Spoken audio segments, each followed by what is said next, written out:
Friends, आपका स्वागत है हमारे यूट्यूब चैनल प्रिपरेशन क्लासेस में। तो देखिए दोस्तों, आज है 24 जून और 24 जून के बारे में जितनी भी करंट अफेयर्स इंपॉर्टेंट हैं उसकी मैं आपको क्वेश्चन लेके आया हूं और उनके बारे में हम बात करेंगे। साथ ही साथ उनके अंदर जो फैक्ट हैं इम्पोर्टेंट उनके बारे में भी हम बात करेंगे, ठीक है ना, तो विथ एनालिसिस के साथ। तो चलिए दोस्तों, पहले क्वेश्चन पे आते हैं। पहला क्वेश्चन है, UNCTAD यानी कि अंकटाड द्वारा विश्व निवेश रिपोर्ट 2021 के अनुसार भारत 2020 में दुनिया में प्रत्यक्ष विदेशी निवेश यानी कि FDI के मामले में किस स्थान पर रहा। तो इसका जो करेक्ट आंसर है दोस्तों वो है 5, यानी कि जो FDI के मामले में 2020 में, देखो 2020 का तो डेटा था लेकिन रिपोर्ट कब आई है, 2021 में, ठीक है, किसके द्वारा, अंकटाड द्वारा, ठीक है ना। तो किस स्थान पर रहा, 5वें स्थान पर, ठीक है ना। यहाँ देखिए दोस्तों, यहाँ पर लिखा हुआ है India receives $64 billion FDI in 2020, fifth largest recipient of inflows in world, और ये UN की रिपोर्ट है, ठीक है ना। यहाँ पर देखिए लिखा हुआ है दोस्तों, व्यापार और विकास पर संयुक्त राष्ट्र सम्मेलन यानी कि जो अंकटाड की फुल फॉर्म क्या होती है, UN यानी कि United nation conference on trade and development, ठीक है ना, द्वारा विश्व निवेश रिपोर्ट 2021 के अनुसार भारत 2020 में दुनिया में प्रत्यक्ष विदेशी निवेश यानी कि फॉरेन डायरेक्ट इन्वेस्टमेंट, जो FDI है, इसका मतलब क्या होता है, जो भी विदेशी कंपनियां हैं वो भारत में कितना इन्वेस्ट करती हैं उसे ही हम कहते हैं फॉरेन डायरेक्ट इन्वेस्टमेंट यानी कि FDI। और इसमें भारत जो है वो 5वां सबसे बड़ा प्राप्त करता है, यानी कि बाहर की कंपनियां हमारे देश में कितना इन्वेस्टमेंट करती हैं उसे हम FDI कहते हैं। और उस मामले में 2020 में भारत जो है वो दुनिया का 5वां सबसे बड़ा प्राप्तकर्ता देश है, ठीक है ना। दूसरा यहाँ पे लिखा है, देश ने 2020 में 64 बिलियन अमेरिकी डॉलर का FDI प्राप्त किया, जो 2019 में 51 बिलियन अमेरिकी डॉलर से अधिक है, यानी कि 27% वृद्धि हुई है। तीसरा, संयुक्त राज्य अमेरिका FDI का सबसे बड़ा प्राप्तकर्ता बना रहा, हालांकि 2020 में देश में FDI प्रवाह 40% घटकर 156 बिलियन डॉलर हो गया।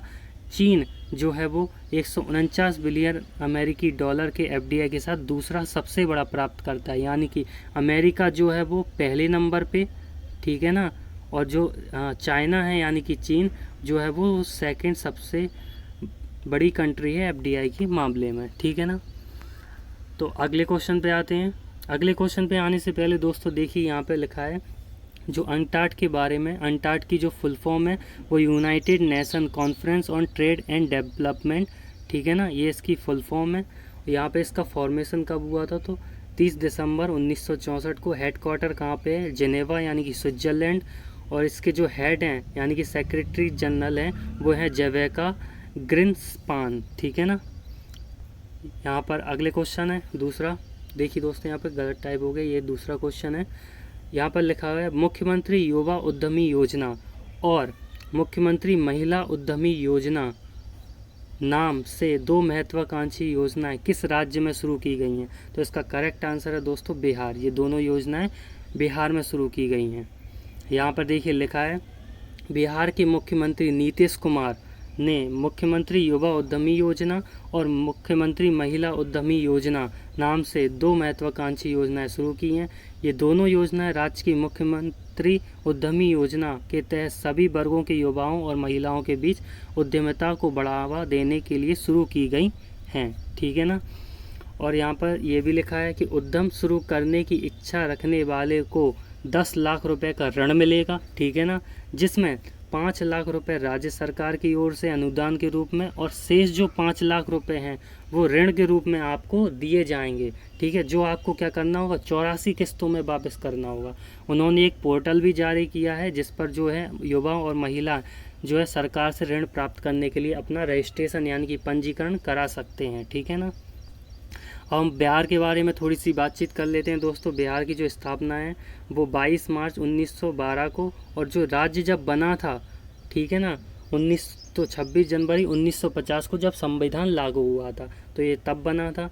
लेकिन इसकी स्थापना जो है वो 22 मार्च 1912 को ही हो गई थी। राजधानी पटना है, सबसे बड़ा नगर पटना, जिले इसमें 36 हैं दोस्तों। राज्यपाल यहाँ के फागू चौहान हैं।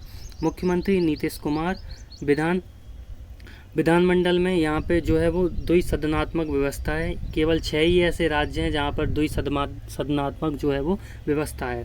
यहाँ पर विधान परिषद में 75 सीटें, विधानसभा में 243, राज्यसभा में 16 और लोकसभा में 40 सीटें हैं। अब बात करते हैं जो बिहार है। बिहार किन किन राज्यों से अपनी सीमाएँ जो हैं वो साझा करता है, तो यहाँ पे देखिए उत्तर प्रदेश, ठीक है ना, और यहाँ पर झारखंड के यहाँ पे पश्चिम बंगाल से जो है वो अपनी सीमाएं साझा करता है। ठीक है, अगला क्वेश्चन है दोस्तों, अंतर्राष्ट्रीय आपराधिक न्यायालय यानी कि इंटरनेशनल क्रिमिनल कोर्ट के नए मुख्य अभियोजक यानी कि चीफ प्रोसिक्यूटर के रूप में किसने शपथ ग्रहण की है? तो देखिए दोस्तों, इसका करेक्ट आंसर है करीम खान। ठीक है ना, यहाँ पर देखिए लिखा है ब्रिटिश वकील करीम खान ने अंतर्राष्ट्रीय आपराधिक न्यायालय यानी कि इंटरनेशनल क्रिमिनल कोर्ट के नए मुख्य अभियोजक के रूप में शपथ ग्रहण की है। उन्होंने लाइबेरिया के पूर्व राष्ट्रपति चार्ल्स टेलर और केन्या की उपराष्ट्रपति विलियम रूटो का अंतर्राष्ट्रीय अदालतों में जो है वो बचाव किया है। ठीक है ना, यानी कि ये अच्छे वकील रह चुके हैं। और यहाँ पर देखिए हम बात करते हैं कि जो इंटरनेशनल क्रिमिनल कोर्ट है उसके बारे में, इसमें जो मेंबर हैं वो 123 यानी कि कंट्री इसकी मेंबर हैं। हेडक्वार्टर इसका हेग नीदरलैंड में, इसका फॉर्मेशन जो है वो 1 जुलाई 2002 को हुआ था। ठीक है, अगला क्वेश्चन है दोस्तों कि किस भारतीय अमेरिकी रसायनक सुमिता मित्रा को गैर यूरोपीय पेटेंट कार्यालय देश श्रेणी में यूरोपीय आविष्कार पुरस्कार से सम्मानित किया गया है? देखिए दोस्तों, इसमें जो है वो क्वेश्चन में ही जो है आंसर यहाँ पे टाइप हो चुका है।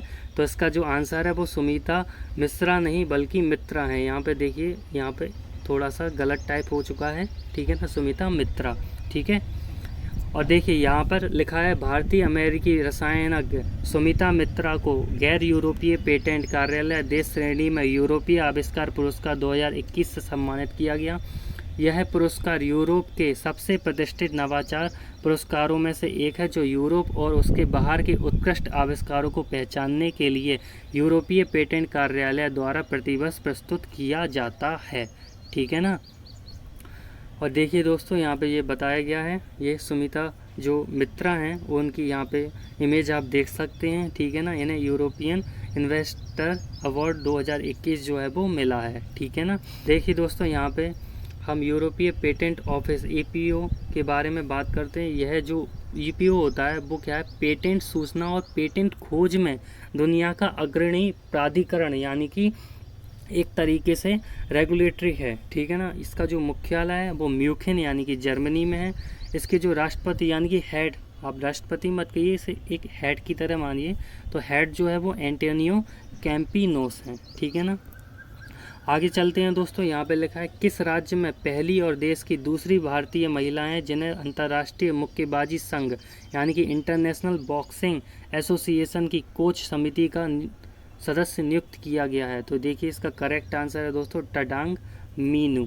ठीक है, यहाँ पर लिखा है अरुणाचल प्रदेश की महिला डॉक्टर टडांग मीनू राज्य की पहली की दूसरी भारतीय महिला यानी कि राज्य की पहली हैं, अरुणाचल प्रदेश में पहली हैं, लेकिन देश की दूसरी ऐसी महिलाएं जिन्हें अंतर्राष्ट्रीय मुक्केबाजी संघ की कोच समिति का जो सदस्य है वो नियुक्त किया गया है। ठीक है ना, उन्हें AIBA, ठीक है ना, यानी कि आयवा द्वारा नियुक्त किया गया है। डॉक्टर टडांग वर्तमान में राजीव गांधी विश्वविद्यालय में शारीरिक शिक्षा विभाग की अध्यक्ष हैं और 2 साल के लिए भारतीय महिला आयोग के बॉक्सिंग फेडरेशन के अध्यक्ष हैं। ठीक है, यहाँ पर देखिए, यहाँ पर आइवा इंटरनेशनल बॉक्सिंग एसोसिएशन यानी कि इसकी जो फुल फॉर्म है AIBA की ये है। ठीक है ना, इसकी स्थापना 1946 में हुई थी। मुख्यालय इसका लुसाने स्विट्जरलैंड में है। अध्यक्ष इसके डॉक्टर मोहम्मद मुस्तसाने हैं। ठीक है ना, अगला क्वेश्चन है दोस्तों, ओलंपिक खेलों में प्रतिस्पर्धा करने वाले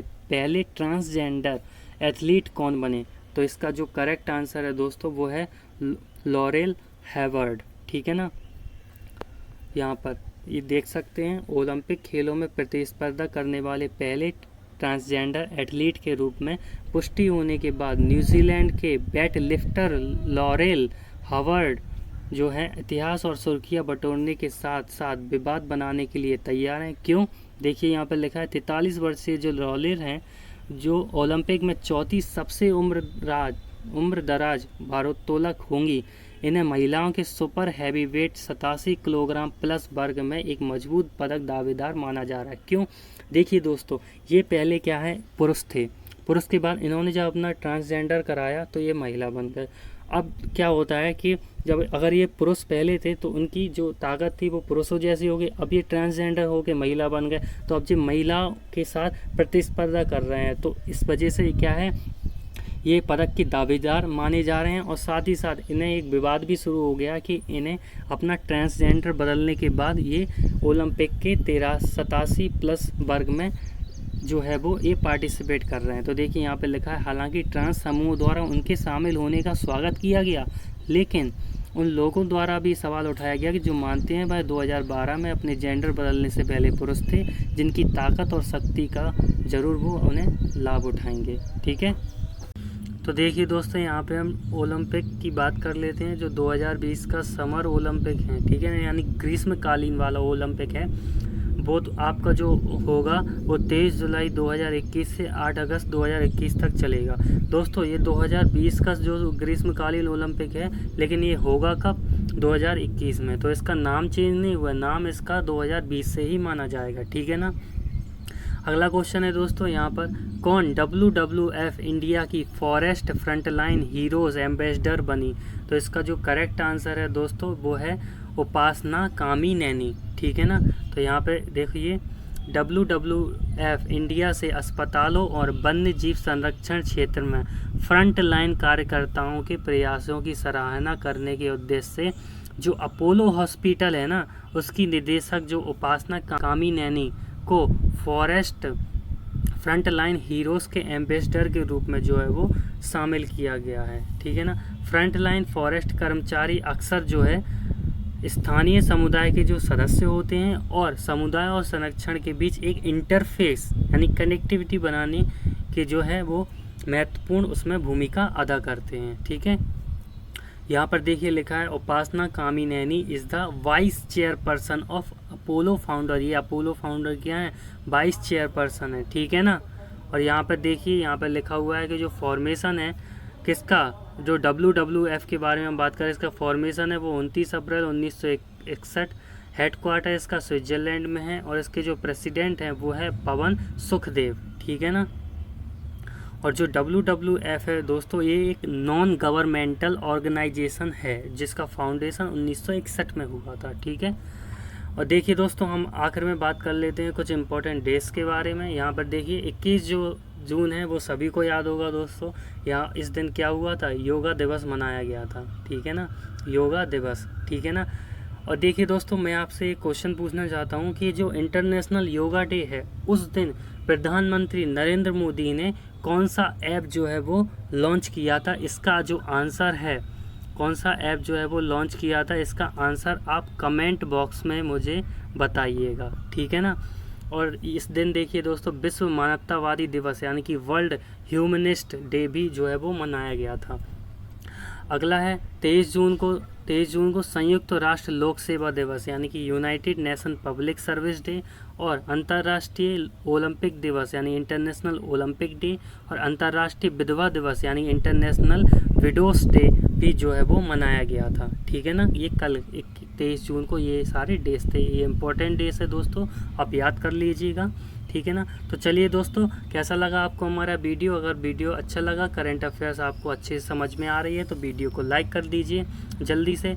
और अगर मैंने आपको एक क्वेश्चन पूछा था कि जो योगा दिवस के दिन प्रधानमंत्री नरेंद्र मोदी ने जो कौन सा ऐप जो है वो लॉन्च किया था, उसका जो आंसर है वो आप कमेंट बॉक्स में दे दीजिए। अगर आपको फिर भी कोई क्वेश्चन पूछना है तो आप कमेंट बॉक्स में वो क्वेश्चन भी लिख सकते हैं। और साथ ही साथ दोस्तों, अगर आप चैनल पर मेरे नए हैं, प्रिपरेशन क्लासेस मेरे चैनल का नाम है, तो आप जल्दी से इस चैनल को जो है वो सब्सक्राइब कर लीजिएगा, ताकि डेली की जो करंट अफेयर्स हैं वो उसके जो नोटिफिकेशन है जैसे ही मैं आपको वीडियो डालता हूँ वो आप तक जो है वो पहुँच जाए। ठीक है ना। और सबसे इम्पोर्टेंट दोस्तों, ये जो वीडियो है, ये जो सेशन है, इसे जल्दी से जल्दी अपने सारे फ्रेंड्स में, फेसबुक, व्हाट्सअप, सब जगह शेयर कर दीजिए, ताकि ये 24 जून की जो इम्पोर्टेंट करंट अफेयर्स है वो जो है वो सभी लोग देख सकें और जान सकें, अपनी नॉलेज को इम्प्रूव कर सकें। थैंक यू दोस्तों।